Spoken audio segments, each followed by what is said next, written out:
সেখানে বলেছে রাজ্যের মধ্যে সবথেকে বেশি লিড দিতে হবে ভবানীপুর থেকে, টার্গেট বেঁধে দিয়েছে, 7,000 টার্গেট বেঁধে দিয়েছে। আশা করতেই পারেন উপনির্বাচন কিভাবে হয়েছে সবাই জানে। উপনির্বাচনের পরে তো লোকসভার ভোট হয়েছে, 58টা তো 58 নেই, 8,000-এ পৌঁছেছে। তারপরে তো 45,000 প্রথম গেছে ফার্স্ট রাউন্ডে, মানে ব্রেকফাস্টে। লাঞ্চে গেছে 2,000, 47,000। তারপরে সাপারে গেছে 4,000, 51,000 তো চলে গেছে।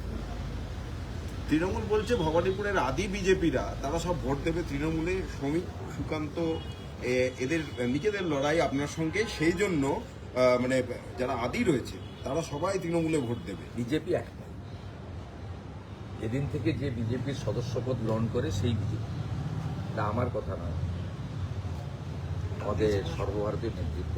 এগুলো এই সমস্ত কথা হাত পাতা হয়, এর মধ্যে না ঢোকাই দূরে থাকা ভালো। তৃণমূল কংগ্রেস হতাশা থেকে এই সব কথাবার্তা বলছে। আপনি দক্ষিণ কলকাতাতে বিজেপির যারা প্রতিষ্ঠাতা নেতা তাদের মধ্যে তথাগত রায় আছেন, কাছেই বাড়ি, রাহুল সিনহা রয়েছেন। ভবানীপুরে যে 7-8জন বিশিষ্ট বিজেপি নেতার পা ছুঁয়ে প্রণাম করেছে সেদিন, তাদের মধ্যে সাগরজি আছেন, কর্নেল সব্যসাচী বাগচি আছেন, ভীম সিং বার্মা আছেন, ওম প্রকাশ মিশ্র আছেন, পারমিতা বনরা আছেন। ওদের কাছে চলে যাবেন, ওদের উত্তর ওরা দিয়ে দিবে, ঝামাটা ওরা ঘষে দেবে। কথাগত খুব ভালো বলেন পোর্টালগুলোতে, মিডিয়াতে কথাগত ওরা চলে যাবেন। 2014 সালে তথাগত রায় প্রথম দক্ষিণ কলকাতায় লড়েছিলেন এবং ভবানীপুরে লিড হয়েছিলেন।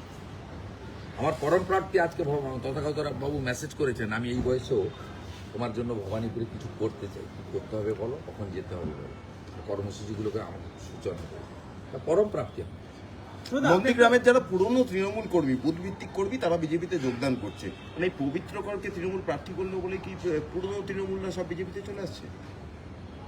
আমি এসব কথা বলবো না। নন্দীগ্রামের সার্বিকভাবে জনগণই আমার আত্মীয়। কিছু মুসলমানকে ভুল বুঝিয়েছিল 21-এর নির্বাচনে, এই নির্বাচনে সেটাও হবে না। কিছু খুনি জঙ্গি ছাড়া, যারা দেবব্রত মাইতি, রথিবালা আড়িকে খুন করেছেন, এরকম হাতে গোনা কিছু লোক ছাড়া, সমর মাইতির খুনি ছাড়া, নিশিকান্ত মণ্ডলের খুনি ছাড়া, বাকি সামগ্রিকভাবে নন্দীগ্রাম আমার সঙ্গে থাকবে। গতবারে মুখ্যমন্ত্রী দাঁড়িয়েছিলেন, অনেক স্বপ্ন, অনেক আশা ভরসা দিয়েছিলেন, কিছু ভোটার বিভ্রান্ত হয়েছিল। আমি সবে বিজেপিতে গেছি, 6 মাসের বিজেপি, আমি সংগঠন তৈরি করতে পারিনি। 17টা গ্রাম পঞ্চায়েতের মধ্যে আমার হাতে মাত্র একটা গ্রাম পঞ্চায়েত সুইচ ওভার করেছিল, 16টা পঞ্চায়েতই তৃণমূলের সঙ্গে গেছিল। আমি সবাইকে তৃণমূল থেকে বিজেপিতে নিয়ে যেতে পারিনি। আজকে আমি একটা সলিড সাংগঠনিক বেসের উপরে দাঁড়িয়ে, ব্যাপক জনাধারের উপরে দাঁড়িয়ে এখানে প্রতিদ্বন্দ্বিতা করছি। পার্টি সে সুযোগ আমাকে দিয়েছে। আমি সামগ্রিকভাবে তৃণমূল, পুরনো বিজেপি, সিপিএম এসবের তর্কে যাব না। নন্দীগ্রামের মানুষ গতবারে ইভিএম এ 3টে নাম দেখেছিল মূলত। একটা অধিকারী শুভেন্দু, সিরিয়াল নম্বর 1, আরেকটা মমতা ব্যানার্জি, সিরিয়াল নাম্বার 2, আরেকটা মীনাক্ষী বোন, সিরিয়াল নাম্বার 3। 3 জনকে লোক দেখেছে, দিয়ে 1,10,000 আমাকে দিয়েছিলেন, 1,08,000 মমতা ব্যানার্জিকে দিয়েছিলেন, 6,200 ভোট মীনাক্ষী মুখার্জিকে দিয়েছিলেন। এবারে ইভিএম এ 4টি নাম এসে গেছে। একটা শুভেন্দু অধিকারী পদ্মফুল প্রতীকে, একটা পবিত্র কর ঘাসের উপর জোড়া ফুল প্রতীকে, আরেকটা শান্তি গিরি কাস্তে ধান শীষের প্রতীকে, আরেকটা আজকে আইএসএফ দিয়েছে শিক্ষক, আমাদের সাবে মিরাজ ভাই নাকি নাম তার, তিনি ওখানে প্রার্থী হয়েছেন আইএসএফ এর। নওশাদ সিদ্দিকী সাহেব, আব্বাস সিদ্দিকী সাহেবদের আশীর্বাদ ধন্য প্রার্থী। এই 4টে নাম থাকবে ইভিএমে। লোক এই 4টে নামের মধ্যে যাকে যোগ্য মনে করবেন তাকে ভোট দেবেন, আপনাদের এত বিচলিত হবে না। শুধু একটা বিষয়, সেটা মুখ্যমন্ত্রী আমি তো বলি, আপনি যদি নন্দীগ্রামের ভোটার হতেন, আপনাকে যদি 4টে নাম বলা হতো, আপনি ঠিক বিচারই করতেন, আপনার বিচার ভুল হতো। মমতা বন্দ্যোপাধ্যায় যে প্রচার, অভয়ার মমতা মাকে বন্দ্যোপাধ্যায় নিয়ে যে যে প্রচারগুলো জল্পনা করছেন, চলছে, সেখানে অভয়ার মাকে নিয়ে যে জল্পনা চলছে, তিনি কি আদতে বিজেপির প্রার্থী হচ্ছে? তিনি বিজেপির মেম্বারশিপ নিয়েছেন বোন অভয়ার মা এবং বাবা। এবারে প্রার্থী করবেন কিনা ভারতীয় জনতা পার্টির কেন্দ্রীয় নেতৃত্ব চূড়ান্ত অনুমোদন দেবেন। আমাদের যে বক্তব্য রাখার, আমি রাজ্য সভাপতি শ্রমিক ভট্টাচার্য, সুকান্ত মজুমদার কেন্দ্রীয় মন্ত্রী সহ আমাদের সংগঠনের যারা আছেন, অমিতাভ বসু, আমরা আমাদের ওপিনিয়ন আভ্যন্তরীণভাবে দিয়েছি, এটা সংবাদ মাধ্যমে দেওয়া যায় না। আমাদের যে দীর্ঘ প্রার্থী নির্বাচনের 1 মাসের প্রসেস, 5000 কার্যকর্তার ওপিনিয়ন সংগ্রহ, এটাতে আমরা কেউ কিন্তু কোথাও কোনো স্তরে প্রকাশ্যে কেউ বলিনি, কোনো সোশ্যাল মিডিয়াতে পোস্ট করিনি, হয় না।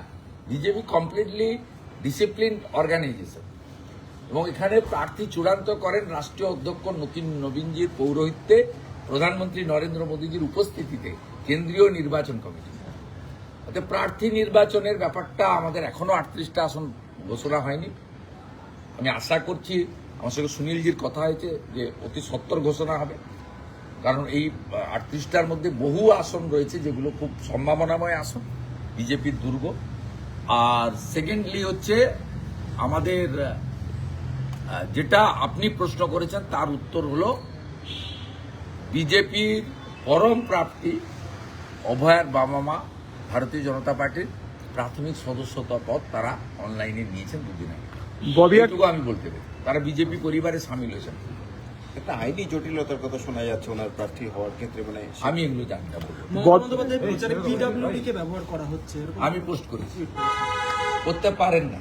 শুধুমাত্র মঞ্চটা টাকা দিচ্ছে এআইটিসি, মানে ওদের পার্টি, তা আঞ্চলিক পার্টি, নাম লিখে এআইটিসি, মানে ফরওয়ার্ড ব্লকের মতো এআইএফবি, তা দিতে পারেন না। কিন্তু তার বাইরে যা যা র্যাম্প থেকে বানানো থেকে শুরু করে সবটা খরচ করছে, এটা ভাইলেশন অফ এনসিসি।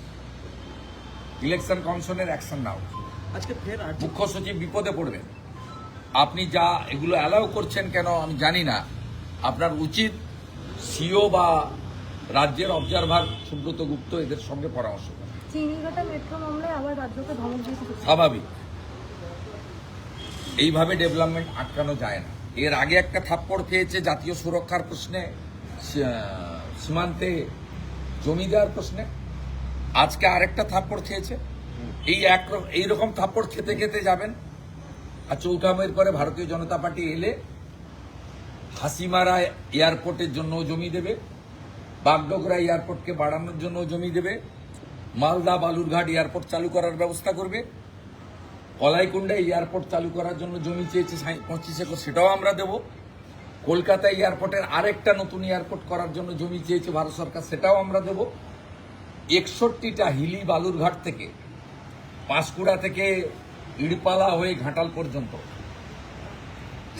আমাদের নন্দকুমার থেকে ময়না হয়ে বলাইপন্ডা পর্যন্ত, আমাদের জলঙ্গি ডোমকল রানীনগরের রেলপথ থেকে শুরু করে 61টা রেলপথের যে জমি আটকে রেখেছে এই তৃণমূল কংগ্রেস সরকার, আমরা 60 দিনের মধ্যে সরকার হওয়ার জমি রেলকে দেব, বন্দরকে দেব, জাতীয় সড়ককে দেব, এবং ডিপসি পোর্টের জন্য যেখানে যেখানে বন্দর, কুলপি ডিপসি পোর্ট সহ যেখানে যেখানে বন্দর করার জন্য পেন্ডিং ফেলে রেখেছে এই নেগেটিভ সরকার, নো সরকার।